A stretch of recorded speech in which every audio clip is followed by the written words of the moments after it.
Brother, if you don't know who this is, now you're about to know. This is the almighty SOS Wrestle Talk coming at you, not really live. This is recorded, depending on when you're hearing it.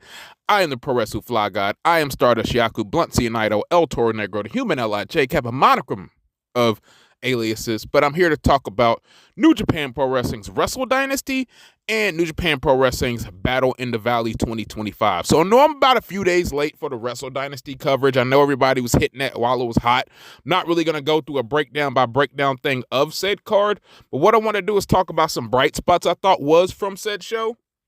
Of course, my first bright spot in this show, I'm going to go ahead and say it's probably the Hiroshi Tanahashi Katsuyori Shibata exhibition match. They had a 5-minute exhibition match and went to a draw.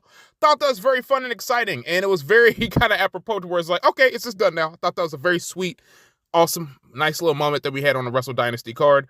My first really solid match that I enjoyed of this card, actually the Lucha Gauntlet match was really fun as well. We had Taiji Ishimori getting a victory over Hechicero, Kosei Fujita, Soberano Jr., Master Wato, Mascara Dorada, Teton, and El Desperado. That match is really fun, and I think that's a way that you want to start the show off, so I enjoyed that they did that. But my first match, singles match, that I was like, okay, I like where this is going. I did like the Mina Shirakawa and Mercedes Moné, even though I had been highly critical of Mercedes Moné, but that's okay. She had a very good match right here.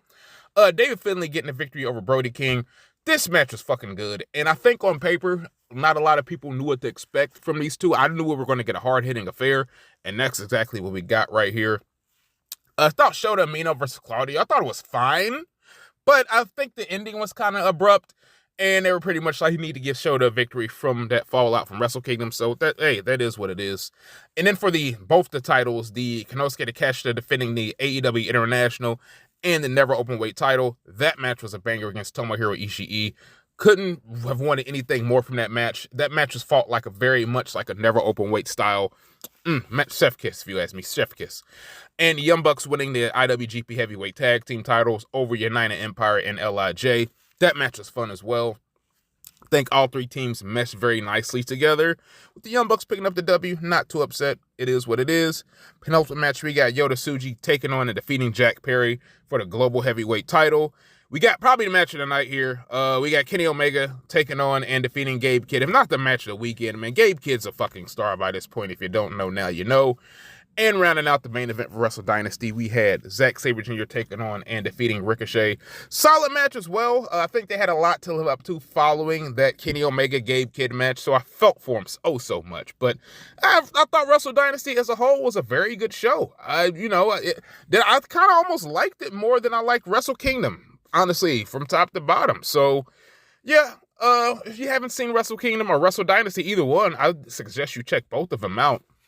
So briefly, because I did watch it as well, kind of want to talk about some happenings that went down at the Battle of the Valley show that we had take place, which was last night in Battle of the Valley in California, of course. So there was a draw between, we had Konosuke Takeshita. He was defending the Never Openweight Championship against Kushida right here. So it was it wasn't a double title match at that point. We also had him getting the victory over Kushida, challenging Hiroshi Tanahashi for the Windy City Riot show that's actually going to be taking place here in Chicago right here. So we also get Gabe Kidd going to a 30-minute draw with Tomohiro Ishii. Tomohiro Ishii was then challenged by Gabe Kidd post-match for an Iron Man match at Windy City Riot, which, of course, Tomohiro Ishii would gladly accept. I mean, why wouldn't he accept it? Because, I mean, Tomohiro Ishii is just a all-around badass. Is he going to be like, nah, I mean, you know what? You suggested a Iron Man match. I'm not going to go ahead and do it. I'll pass. I decline. So he's not going to go ahead and do that. So other stuff we had happening on this, we had for the Never Openweight, for New Japan, strong openweight tag team titles. We had the World Class Wrecking Crew defeating Roppongi Revice right here. Solid match. Wasn't anything, if you missed it, it was fun. It was a fine match. I'm not going to say anything about it. We have for the New Japan Pro Wrestling World Television Championship, El Phantasmo fought Jeff Cobb to a double count out right here. So we're going to expect those guys to have more happening in the future for that World TV title. And we had the Sumi Sakai retirement match. We had Hiromu Takahashi Mayu Iwatani and Yuka Sakazaki getting a victory over Sumi Siaki, Evil, and Sho. And Evil is actually saying he's leaving New Japan, so we're going to see what happens with what's going to be happening with that here in the future, shortly, in the interim, if you will.